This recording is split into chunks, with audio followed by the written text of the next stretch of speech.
السلام علیکم۔ آج کی میری یہ کہانی آپ کے بہت سے سوالات کے جوابات کی گرہ کھولے گی۔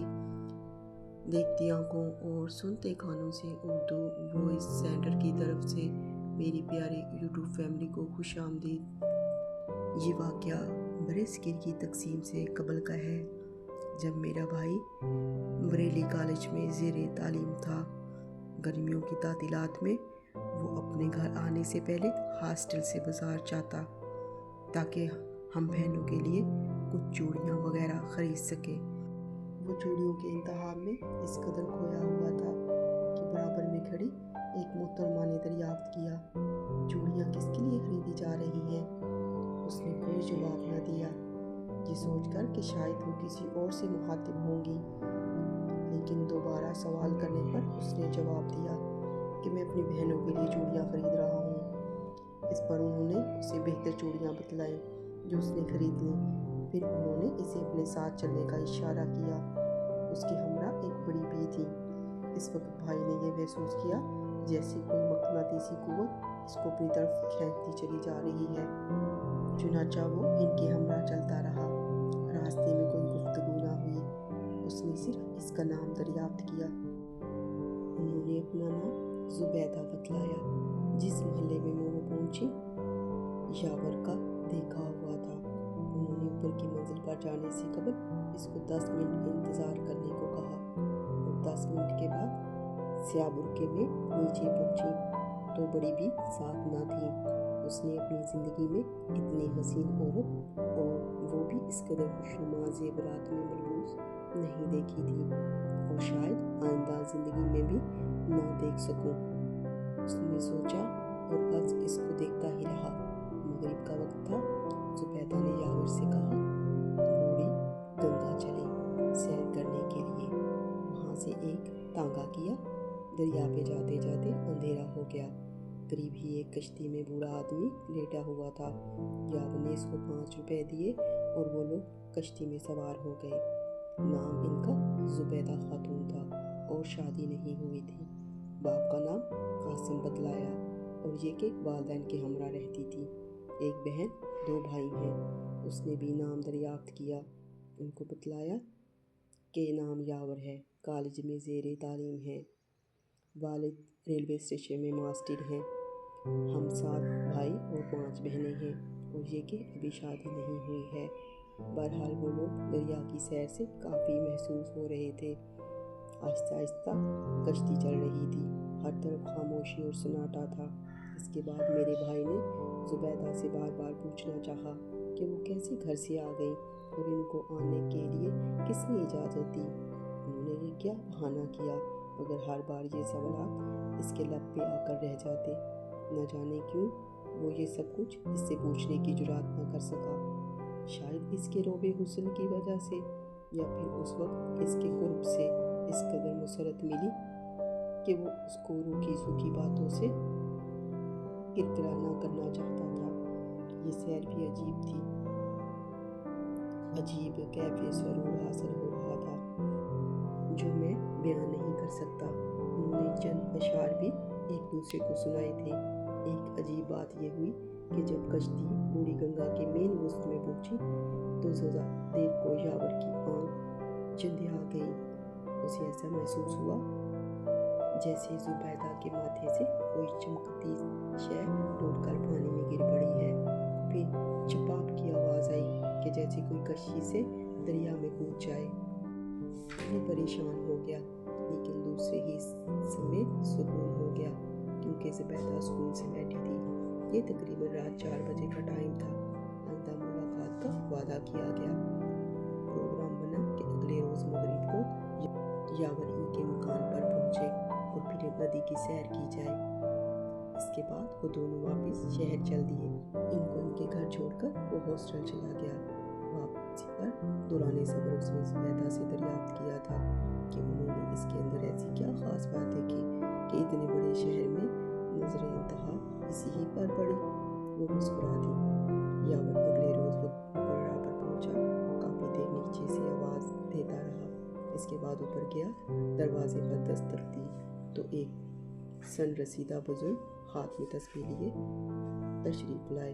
اس نے بزرگ کو اپنا نام بتایا اور گزارش کی کہ زبیدہ صاحبہ کو مطلع کر دیں۔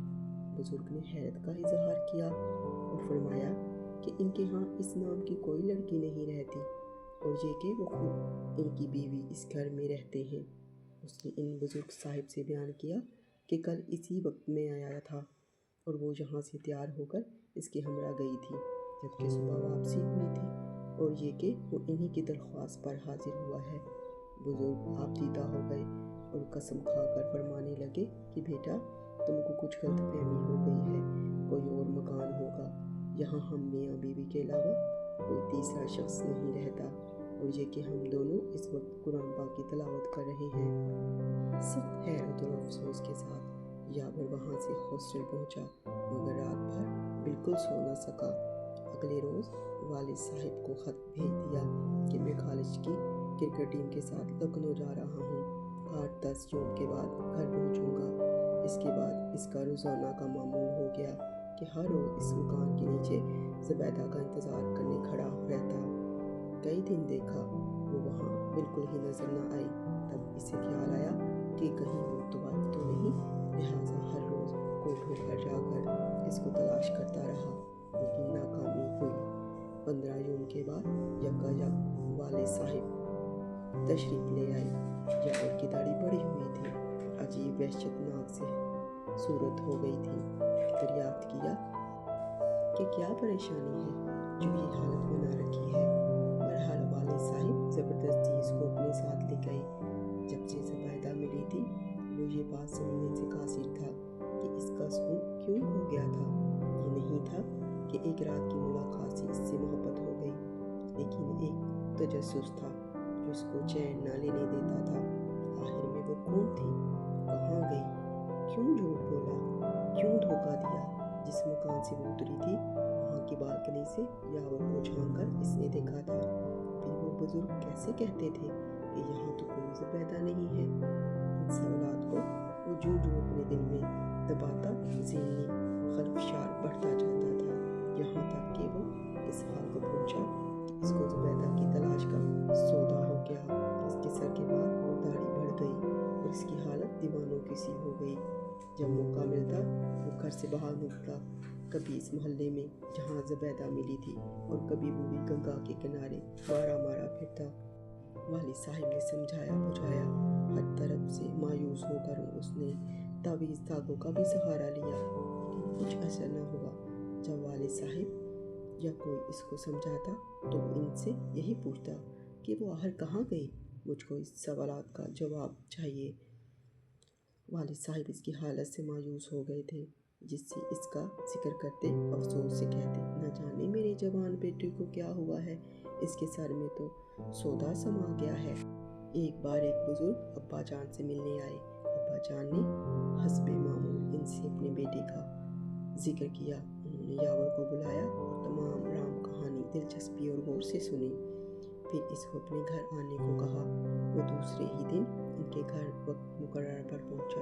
انہوں نے بہت پرانے پلندے سے بے حد بوسیدہ تصویر نکالی اور اسے دکھائی۔ اس کو پہچانتے ہو؟ وہ تصویر دیکھتے ہی کھل اٹھا، حالانکہ وہ اس قدر بوسیدہ تھی کہ نقوش میٹھے میٹھے تھے، پھر بھی یاور نے پہچاننے میں دیر نہ کی۔ یہ تصویر تو اس کے دل پر نقش ہو کر رہ گئی تھی۔ یہ اس اور شمائل زبیدہ کی تصویر تھی، لیکن جو تاریخ اور سن اس پر درج تھا اس کے مطابق یہ ہمارے والد صاحب سے بھی پہلے کی تھی۔ یاور حیرانی سے بزرگ کو تک رہا تھا اور وہ اس کی حیرت کو سمجھ رہے تھے۔ پھر انہوں نے اس کو زبیدہ کی کہانی سنائی۔ کہنے لگا، بیٹا، ہم مسلمان ہیں، توہمات پر یقین نہیں رکھتے، مگر ہم اللہ تعالیٰ کے عجائبات اور اس کی قدرت کو کرشمہ سازی پر تو یقین رکھتے ہیں۔ خدائی بہت وہی جانے، لیکن یہ ایک حقیقت ہے، جس مکان کی طرف تم کو زبیدہ لے گئی تھی اس کی جگہ اس عمارت سے پہلے ایک اور عمارت موجود تھی۔ یوں سمجھ لو کہ آج سے 100 سال پہلے ایک اور عمارت موجود تھی جو زبیدہ کے پردادا کی تھی۔ وہیں زبیدہ نے جنم لیا اور پلی بڑھی تھی، وہیں اس کی شادی کی تیاریاں ہوئی تھیں اور وہ دلہن بنی تھی۔ دولہا اس کے تایا کا بیٹا تھا۔ دونوں کی بچپن ہی سے آپس میں بڑی محبت تھی، مگر اس محبت کے درمیان رشتہ داری کی رکاوٹیں حائل تھیں۔ بڑی مشکل سے یہ شادی ہوئی تھی۔ زبیدہ اپنے دولہا کو پا کر بڑی خوش تھی۔ دولہا بھی مسرور تھا، لیکن یہ خوشی عارضی ثابت ہوئی۔ دلہن کا گھر ندی کے ایک طرف تھا اور دولہا کا دوسری جانب۔ شادی کے بعد ایک دن ہی دلہن نے سسرال میں گزارا تھا۔ مغرب کے وقت رواج کے مطابق دولہا دلہن تیار ہو کر سیر کو چلے۔ دونوں ندی پر آئے اور کشتی پر سوار ہو گئے۔ کشتی پانی کے سینے پر تیرتی جا رہی تھی۔ چاندنی رات میں 14ویں کا چاند پانی کی سطح پر کشتی کے ہمراہ سفر کر رہا تھا۔ اپنے خوبصورت ہم سفر کے ہمراہ خوشیوں کے نشے میں مدہوش دلہن نے پانی میں جھانک کر چاند کا عکس دیکھنا چاہا تو اس کے ماتھے سے سونے کا جھومر ندی میں جا پڑا، جو زبیدہ کی مرحومہ ماں کی نشانی تھی۔ زبیدہ کے منہ سے سسکی نکل گئی۔ وہ بس اتنا ہی کہہ سکی، ہائے میرا جھومر! گر گیا کہ وہ دولہا نے جھومر پکڑنے کو پانی میں ہاتھ ڈالا۔ جھومر پانی میں نیچے اتر گیا اور دولہا نے بھی کشتی سے پانی میں چھلانگ لگا دی۔ اس کو کسی بات کا ہوش نہیں رہا کہ جھومر تیزی سے نیچے جا رہا ہے اور وہ اس کو پکڑ نہ سکے گا اور وہ جوش محبت میں جان سے ہاتھ دھو بیٹھے گا۔ دلہن نے جو دولہا کو ڈوبتا پایا تو وہ بھی چیخ مار کر پانی میں کودنے لگی، مگر کشتی کے ملاح نے اس کو سختی سے پکڑ لیا اور ڈوبنے نہ دیا کہ جانتا تھا اس جگہ پانی کتنا گہرا ہے۔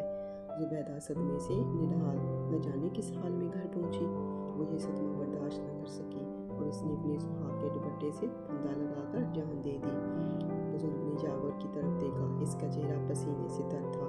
وہ کہنے لگا، ہاں بیٹا، یہ ہمارے خاندان کے بزرگوں کی کہانی ہے۔ سمجھ لو زبیدہ ہماری کسی پچھلی پشت کی ایک نوجوان لڑکی تھی اور اس کو مرے ہوئے کافی عرصہ گزر چکا ہے۔ اب تم اس کی تلاش کا سودا نکال دو۔ اگر اب بھی یقین نہیں ہے تو تمہیں اپنے خاندان کا شجرہ دکھاتا ہوں۔ تم کو زبیدہ کے والد اور والدہ کا نام مل جائے گا، اس کے بہن بھائیوں کے نام اور ان کی تعداد بھی مل جائے گی۔ زبیدہ نے تم سے سچ کہا تھا کہ ایک بہن اور 2 بھائی تھے۔ وہ میرے دادا کے بھائی قاسم کی لڑکی تھی۔ یہ البتہ اس نے غلط کہا تھا کہ اس کی شادی نہیں ہوئی ہے۔ وہ ایک دن کی دلہن تھی۔ اس سے زیادہ جاور نے کچھ جاننے اور سننے کی خواہش نہیں کی۔ اس نے بزرگ سے کہا، بس جناب، آپ نے میرے تجسس کا علاج کر دیا۔ اب اس کے ذہن میں زبیدہ کی تلاش کا سودا باقی نہیں رہا تھا، کیونکہ ان سوالات کے جوابات اسے مل گئے تھے۔ چاہے آپ کی بیان کردہ کہانی سچی ہے یا جھوٹی، وہ کہنے لگا، مجھے اس سے کوئی سروکار نہیں، البتہ آپ نے میرا علاج نفسیاتی دیکھا پر کر دیا ہے، یعنی زبیدہ کی تصویر دکھا کر۔ بہرحال جو کچھ بھی ہوا، ایک حقیقت ہے کہ یہ تصویر زبیدہ ہی کی ہے اور آپ اس کے بارے میں کچھ نہ کچھ جانتے ضرور ہیں یا آپ سے ان کا تعلق ضرور ہے۔ بس اس کے بعد وہ بالکل اچھا ہو گیا۔ اس نے پھر کبھی زبیدہ کو تلاش نہیں کیا۔ آج بھی جب میرا بھائی اپنے اس جنون کو یاد کرتا ہے جب اس کے سر میں زبیدہ کی قرید اور تلاش کا سودا سمایا تھا، تو کھو سا جاتا ہے اور ہم اس کو کھویا کھویا دیکھ کر مسکرا دیتے ہیں اور سوچتے ہیں کہ زبیدہ کا وہ بزرگ رشتہ دار اگر نہ ملتا اور زبیدہ کی کہانی نہ سناتا تو نہ جانے میرا لاڈلا بھائی کتنی مدت اور پریشان رہتا۔ جب کوئی انسان خودکشی کرتا ہے، چاہے وہ مسلمان ہو یا کافر، جب تک قیامت نہیں آتی تو وہ تا زندگی جو ہے جس چیز سے وہ خودکشی کرتا ہے وہ زمین اور آسمان کے درمیان اس کی روح لٹکی رہتی ہے، اور اس روح پر جنات قابض ہو جاتے ہیں اور وہ ان کی شکل لے کر دنیا میں واپس آتے ہیں۔ تو ہم لوگ کہتے ہیں کہ روح واپس آ گئی، ایسا نہیں ہوتا، جبکہ وہ روح جو ہوتی ہے وہ جنات کی قبض میں ہو جاتی ہے اور وہ جو چاہتے ہیں اس سے شیطانی حرکات کرواتے ہیں۔ یہ اسلام کی روح سے اس کا جواب یہ ہے کہ جب کوئی خودکشی کرتا ہے، لڑکا ہو یا لڑکی یا کوئی مسلمان بہن بھائی، اور تا قیامت اس کو یہی سزا دی جاتی ہے جس طریقے سے اس نے خودکشی کی ہو۔ اللہ تعالیٰ ہم سب کو اس گناہ سے محفوظ فرمائے۔